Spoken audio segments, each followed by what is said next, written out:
हमारे सौरमंडल में हमारी पृथ्वी के अलावा क्या कहीं किसी ग्रह पर ऑक्सीजन की मौजूदगी है? अगर मौजूदगी है तो वो कितनी मात्रा में है? क्या वो ऑक्सीजन वहां पर जीवन को सपोर्ट देने के लिए काफी है? इस खोज में जुटे हुए वैज्ञानिक अक्सर सौरमंडल से बाहर के ग्रहों को भी टारगेट करते हैं, वहां के एक्सोप्लैनेट्स को भी देखते हैं कि क्या वहां पर भी किसी तरीके से ऑक्सीजन की मौजूदगी हो सकती है, क्योंकि ये ऑक्सीजन जीवन को सपोर्ट करने के लिए बहुत ज्यादा जरूरी है। वैज्ञानिकों ने अपनी इसी खोज के तहत जब शुक्र ग्रह को टटोला, वहां के वायुमंडल को टटोला, वहां से प्राप्त जो डाटा थे उसका विश्लेषण किया, तो वो बहुत हैरान रह गए, क्योंकि अभी तक वो ये मानकर चल रहे थे कि शुक्र ग्रह पर ऑक्सीजन की मौजूदगी नहीं हो सकती, और अगर होगी भी तो बहुत कम मात्रा में। लेकिन ये जो परिणाम मिला है वैज्ञानिकों को, वो बहुत चौंकाने वाला परिणाम है, क्योंकि वैज्ञानिकों ने पाया कि शुक्र ग्रह में कई जगहों पर बिल्कुल ऑक्सीजन की फैक्ट्री लगी हुई है, जिससे पर्याप्त मात्रा में ऑक्सीजन का उत्सर्जन हो रहा है। तो आखिरकार ये कैसे संभव हुआ और वैज्ञानिकों को ऑक्सीजन कैसे मिला शुक्र ग्रह पर? ये तमाम जानकारी आपको इस वीडियो में मिलने वाली है, तो इस वीडियो को आखिर तक जरूर देखिएगा। नमस्कार, मैं हूं डॉक्टर सुरजीत सिंह और आप देख रहे हैं माना मिस्ट्री। अगर आपने अभी तक इस चैनल को सब्सक्राइब नहीं किया तो कर लीजिए, और अगर आपको ये वीडियो अच्छा लगे तो इसको लाइक कीजिए, शेयर कीजिए और कमेंट जरूर कीजिए। तो वैज्ञानिकों ने जो पाया है शुक्र ग्रह पर, वो चौंकाने वाला दावा इसलिए है क्योंकि इससे पहले यह नहीं माना जाता था कि शुक्र ग्रह पर इतनी बड़ी तादाद में ऑक्सीजन मौजूद हो सकता है, क्योंकि वहां पर 96% कार्बन डाइऑक्साइड है और 3.5% नाइट्रोजन की मौजूदगी है, तो 99.5% तो दूसरे गैस हैं। तो फिर ऑक्सीजन कहां है?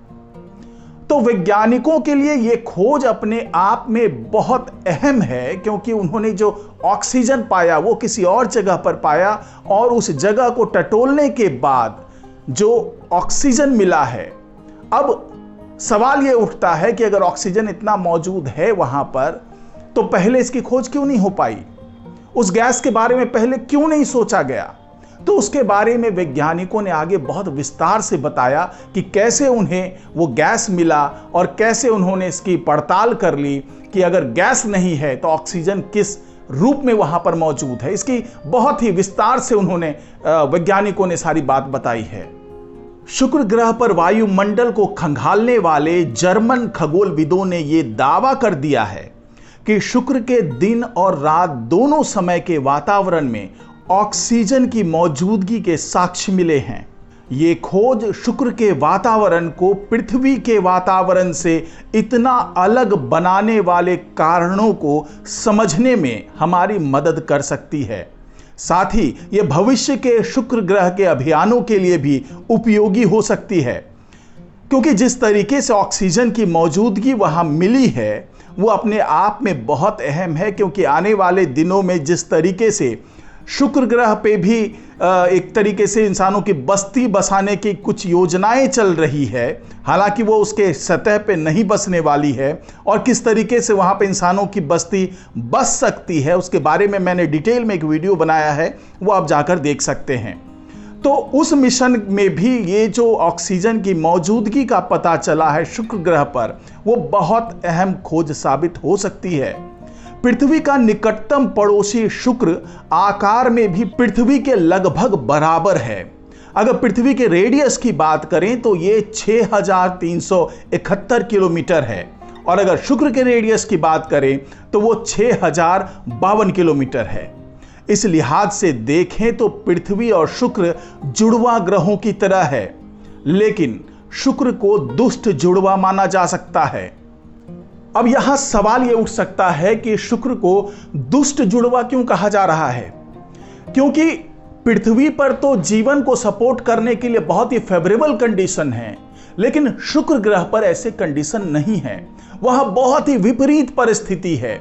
वहां का तापमान इतना ज्यादा है कि वहां पर शीशा भी पिघल जाए, और अगर वहाँ के बिल्कुल वातावरण की बात कर लें तो वहाँ ज्वालामुखी धधकते रहते हैं, वहाँ पर लावा की नदियाँ बहती रहती है, वहाँ पर सल्फ्यूरिक एसिड की बारिश होती रहती है। तो इस तरह की तमाम चीज़ें ऐसी है जिसके कारण शुक्र को दुष्ट जुड़वा ग्रह कहा जाता है। और अगर इससे आगे कंपेयर करें शुक्र ग्रह को, तो हमारा जो खूबसूरत नीला ग्रह यानी पृथ्वी जो है वो ऑक्सीजन युक्त वातावरण से ढका हुआ है। और जैसा कि मैंने आपको बताया कि शुक्र का वातावरण 96% कार्बन डाइऑक्साइड और 3.5% आणविक नाइट्रोजन और कार्बन मोनोऑक्साइड, सल्फर डाइऑक्साइड, जलवाष्प, आर्गन और हीलियम जैसी अन्य गैसों की सूक्ष्म मात्रा से मिलकर बना है। यह सौर मंडल के किसी भी चट्टानी ग्रह पर सबसे घना वातावरण है। इस ग्रह का दबाव पृथ्वी पर लगभग 900 मीटर पानी के नीचे पाए जाने वाले दबाव के बराबर है। यानी अगर आप शुक्र ग्रह पर पहुंचे तो आपको वैसा ही दबाव महसूस होगा जैसा दबाव पृथ्वी में, अगर यहाँ पे जो मौजूद समुद्र है या पानी का जो भी स्रोत है उसमें अगर आप 900 मीटर नीचे जाने पे जैसा दबाव महसूस करेंगे, वैसा ही दबाव आपको शुक्र ग्रह पर भी महसूस होगा। शुक्र ग्रह हैबिटेबल जोन के आसपास मौजूद एक ग्रह है, जिसके कारण यह अपेक्षा की जाती है कि यहां पर जीवन को सपोर्ट करने वाले तमाम फैक्टर मौजूद होंगे। लेकिन अभी तक की खोज में ऐसा कुछ भी नहीं मिला है और यह माना जाता है कि शुक्र ग्रह की गर्म और विषाक्त स्थिति बेकाबू ग्रीन हाउस प्रभाव का नतीजा है। वैज्ञानिकों का लंबे समय से यह सिद्धांत रहा है कि शुक्र ग्रह कभी पृथ्वी के जैसा ही था। यहां तक कि यह भी कहा जाता है कि कभी वहां महासागर भी हुआ करते थे, लेकिन सूर्य से इसकी निकटता का मतलब था कि शुक्र के महासागर वाष्पित हो गए, जिससे वातावरण में जल वाष्प चला गया और फिर इन अणुओं को अल्ट्रावायलेट रेडिएशन द्वारा तोड़ दिया गया। हाइड्रोजन अंतरिक्ष में चला गया और कार्बन डाइऑक्साइड वातावरण में जमा हो गया, जिससे शुक्र की मौजूदा स्थिति बनी। और जो रिसेंट में स्टडी की गई, जो वैज्ञानिकों ने शोध किया, उसके बाद वो इस नतीजे पर पहुंचे कि शुक्र के वातावरण में पाए जाने वाला ऑक्सीजन का निर्माण दिन के समय सूर्य के प्रकाश द्वारा कार्बन डाइऑक्साइड और कार्बन मोनोऑक्साइड के टूटने से होता है। फिर इसे वायुमंडलीय परिसंचरण द्वारा रात के समय की तरफ ले जाया जाता है। आपको बता दें कि शुक्र बहुत धीमी गति से घूमता है। शुक्र पर एक दिन 243 पृथ्वी दिनों तक रहता है, यानी वहां पर सूरज का उजाला 243 दिनों तक लगातार बना रहता है और यही जो पूरा उजाला है वो शुक्र ग्रह का एक दिन कहलाता है। जैसे कि हमारी पृथ्वी पर 243 दिन हो जाते हैं, उसी तरीके से शुक्र पर केवल इस अवधि में केवल एक दिन होता है। और ये क्यों होता है?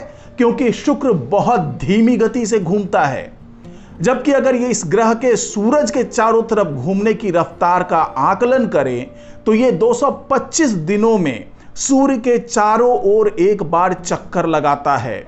यानी शुक्र पर एक दिन उसके एक साल से भी लंबा होता है। अब यहां पर सवाल यह उठता है कि क्या ये जो दावा कर रहे हैं वैज्ञानिक की शुक्र पर ऑक्सीजन की मौजूदगी है, तो उसके बारे में किस तरह की खोज वैज्ञानिकों ने की और किस तरीके से ये अब दावा कर रहे हैं। तो आपको बता दें कि इससे पहले के जो तमाम रिसर्च हुए थे उसमें शुक्र की रात की हवा में आणविक ऑक्सीजन यानी कि ऑक्सीजन के एटम्स का पता चला था। यह ग्रह के वातावरण द्वारा प्रकाश का एक मंद उत्सर्जन है, जबकि जो नई रिसर्च हुई है, जो नए अध्ययन किए हैं वैज्ञानिकों ने, उसमें यह पाया गया कि ग्रह के रात और दिन दोनों तरफ 17 बिंदुओं का विश्लेषण किया गया और सभी स्थानों पर ऑक्सीजन पाया गया। नासा के stratospheric observatory for infrared astronomy विमान में लगे स्पेक्ट्रोमीटर इस्तेमाल से माप लिए गए और उसके डाटा को तैयार किया गया और उसका विश्लेषण किया गया, तब जा करके ये खुलासा हुआ कि दिन और रात दोनों तरफ 17 बिंदुओं पर ऑक्सीजन की मौजूदगी है और शुक्र की सतह से 100 किलोमीटर ऊपर ऑक्सीजन की सबसे अधिक मात्रा पाई गई थी। तो इस नई खोज, नए अध्ययन, नए शोध से यह बात तो लगभग एस्टैब्लिश हो गई कि शुक्र ग्रह पर 17 बिंदुओं पर जहां भी विश्लेषण किया वैज्ञानिकों ने, इससे ज्यादा जगह भी हो सकते हैं, तो वहां पर उन्हें ऑक्सीजन की पर्याप्त मात्रा मिली है। लेकिन वैज्ञानिकों ने यह भी बताया कि शुक्र ग्रह की सतह से 100 किलोमीटर ऊपर जाने पर ऑक्सीजन की सबसे अधिक मात्रा पाई गई है और जो वहां पर इंसानों की बस्ती बसाने की योजना है, उसके बारे में भी वैज्ञानिक यही कहते हैं कि कोई भी बस्ती शुक्र ग्रह की सतह पर नहीं बसाई जा सकती, बल्कि शुक्र ग्रह से 50 किलोमीटर से ऊपर इस तरह की कोई बस्ती बसाई जा सकती है।